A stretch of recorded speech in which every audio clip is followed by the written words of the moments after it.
This is the Websites.ca podcast, where we help Canadian small businesses build and maintain an effective website and online presence.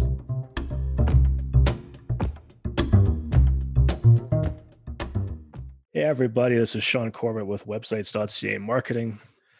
And Ryan Desmarais, Websites.ca Sales.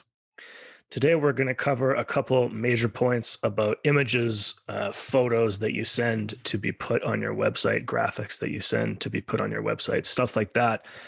Basically just some simple tips so that you can get the most out of your website provider. You can get the best looking website and the least amount of back and forth when you're trying to request updates or changes. Ryan, can you start us off? Absolutely. One of the first things that came to mind when Sean and I were talking about the topic of images, specifically about your website images, is image organization. What I mean by image organization is when you send over a bunch of images to get added to your website, the more organized those images can be, the easier it's going to be for your website team to process your update, less guesswork, less back and forth to figure out where those images should go. And understand that as the business owner, it may be very self-explanatory to you which images belong in your residential gallery versus your commercial or industrial galleries. But to our team that doesn't work in your industry day in, day out, there may be some guesswork there as to which image belongs where. So a simple tip that I like to give to people is organize your images first and foremost in some folders. So instead of just one folder where it's called images and you have 40 photos in there, you could create 3 folders and call them residential, commercial, industrial, and then break up your images to go in each of those folders.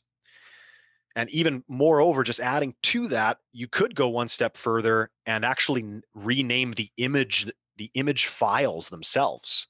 So often image files just have a kind of a long, obscure name to them, whether it's the year, the date, and the month, and the time, or something, or just image 001, image 002. You could rename those images. Now, if you have a whole batch, renaming each individual image might be a bit tedious. So putting them in folders is probably a better option. But image organization is something that's going to cut down on a lot of guesswork and back and forth when you're sending over any updates to your website provider. Perfect. And also, I'd even add to that it's good data stewardship, because if you save the images on your side, now they're slightly more organized. It'll be easier for you to find them in the future if you need them. Absolutely. So one of the points I had was about the size of the images. Now, that shouldn't be a problem if you're using a mobile phone. The modern mobile phone camera is great. It's going to take a giant picture and you can send it to your website team like us, and then we can size it down from there. Sometimes, though, a lot of folks will have an auto compressor on their cell phone, or the photo won't come from their cell phone. It'll come from another format, another area, and the photo's too small. And so people often ask, well, I don't know what's too big and too small, and that's fair. So we like to say, just kind of as a rule of thumb, for a modern website, we're looking at about 2,000 pixels wide. Now, again, if your image is, it's taller than it is wide, that kind of thing, this is just a rule of thumb. But if the width is around 2,000 pixels, which you can usually check just by right-clicking on the picture, and then you'll have a bunch of options, one of which should be info, then you'll know that picture is big enough to send to your designers. And of course, they can size it down from there. Ideally, the picture would be in a file format called PNG. So PNG is the best type of file format. You can still go with the standard JPEG as well, as long as it's big enough. Now, excuse me, because this is an audio and you guys can't really see what we're talking about, I wanted to sort of give you an image to take away from this, like a visual to take away from this so that you could help remember. Basically, imagine taking a Polaroid, like an old school Polaroid camera that actually takes a physical photo, right? And that physical photo, when you take it from a Polaroid camera, it pretty much fits in the palm of your hand. Now, let's say you went to some advertising agent and you said, I want to display this exact photo on a billboard on the highway. Now, that photo is probably pretty good quality. It can probably be blown up several sizes bigger, but there's a giant size difference between the Polaroid and the billboard. Probably that billboard's going to end up looking fuzzy, right? So it's kind of the exact same thing when you send a small image to us and then you say, hey, could you use this as like the header of my website or the background image or some kind of featured image? Like it's not really going to work. It's going to look really pixelated and bad. And really, the overall effect is you're going to end up looking unprofessional. And the problem here is that so many folks use their cell phones, like I said, to take the picture. It's good quality. But the problem about your cell phone is if you're not checking the quality of your photos on a desktop computer or at least a laptop, it's really hard to tell actually, what kind of Mhm. quality the photo is because the cell phone screen is so small, everything looks sharp, everything, the colors look good, everything looks in focus. But then when we get the picture from you that you sent directly from your phone, sometimes it's blurry like crazy. So just like the Polaroid example, right? Polaroid camera is small, cell phone's small. It's better if you look at your photo and check its size and check out its quality on your desktop before you send it in.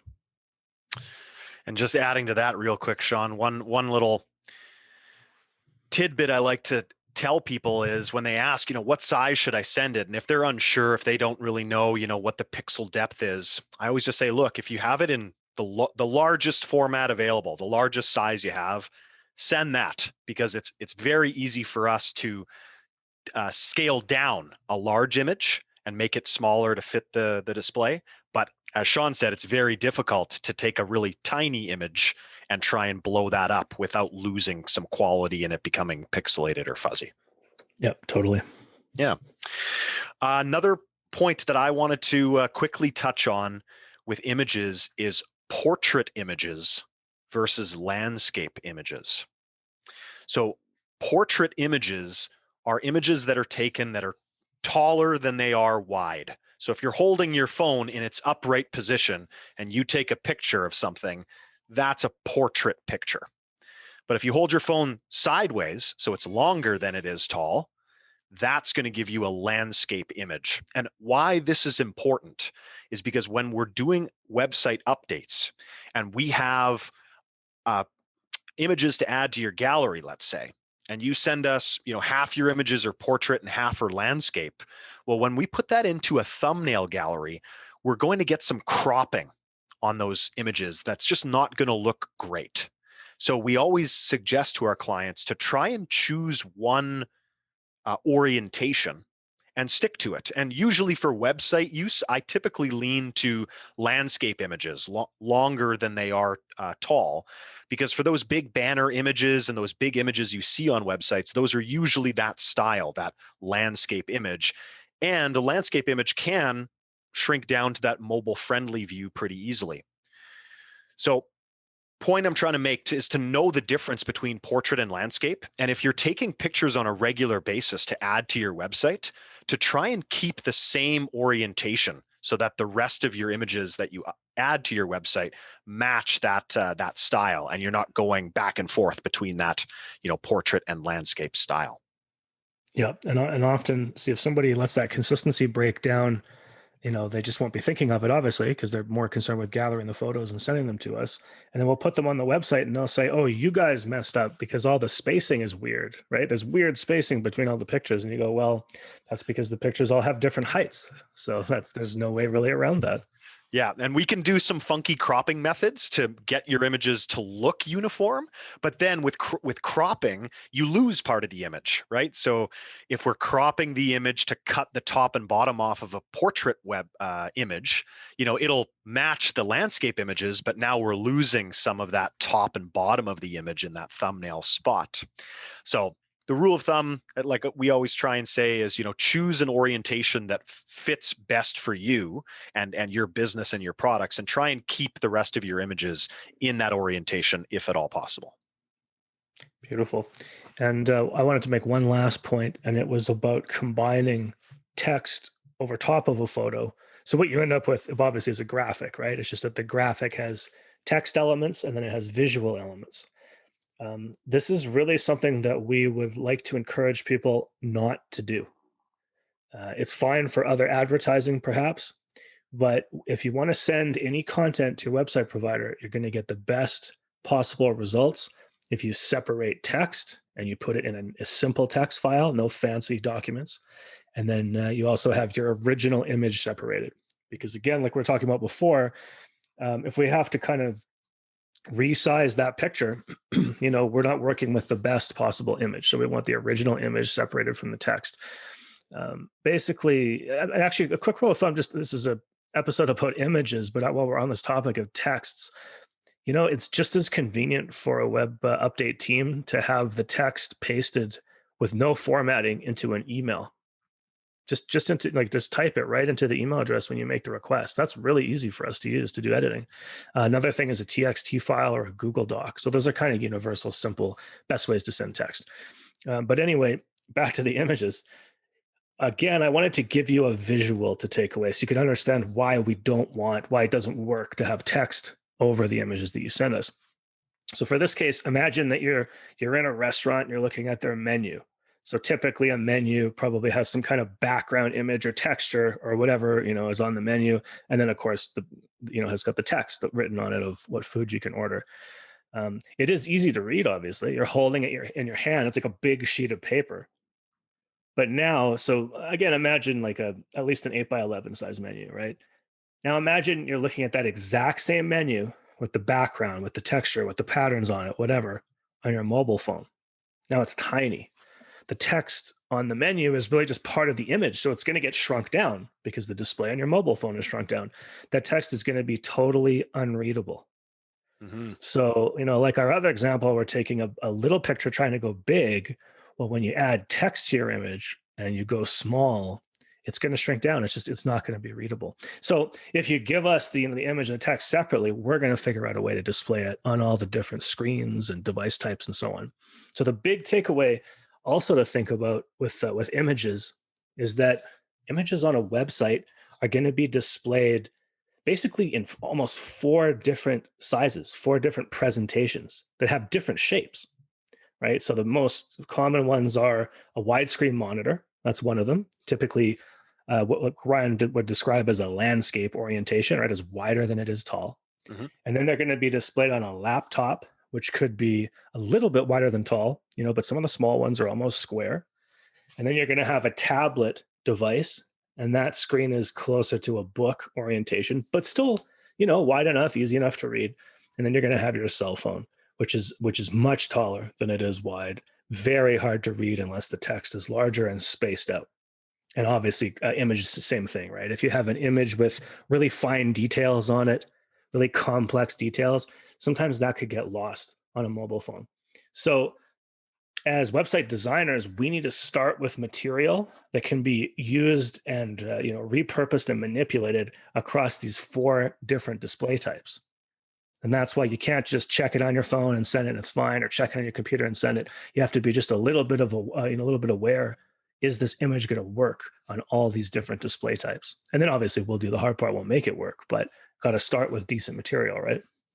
Exactly. And just when you send an image to us that has text over top of it already, it really limits our ability to make it work on those devices.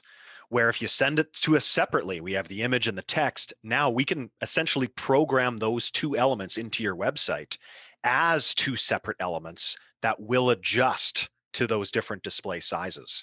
But if you send it all at once, or not all at once, but if you send it as one compressed image with the text and image, that limits our ability to do that. Yeah, and we can still display in most of these screens, we can display text over the image if that's your desired design outcome. We might not do that with mobile phone. On mobile phone, we might just have the image and the text above or below it. But on the other screens, we can do the overlap. It's just that we're controlling how the overlap works. We might want to add a little bit of shadow or tracing around the text, make it easier to read, stuff like that. Bingo. I think that just about wraps it up. But Ryan, I actually thought of one final point about images, if you don't mind.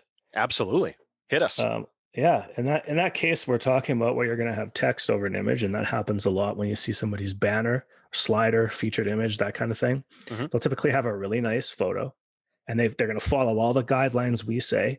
They're going to give us a beautiful photo. They're going to be very excited about it. They're going to tell us the text separately. We're going to go ahead and make that banner image, and they're going to come back and they're going to say, either I can't read the text, or what happened to the picture? It got so dark.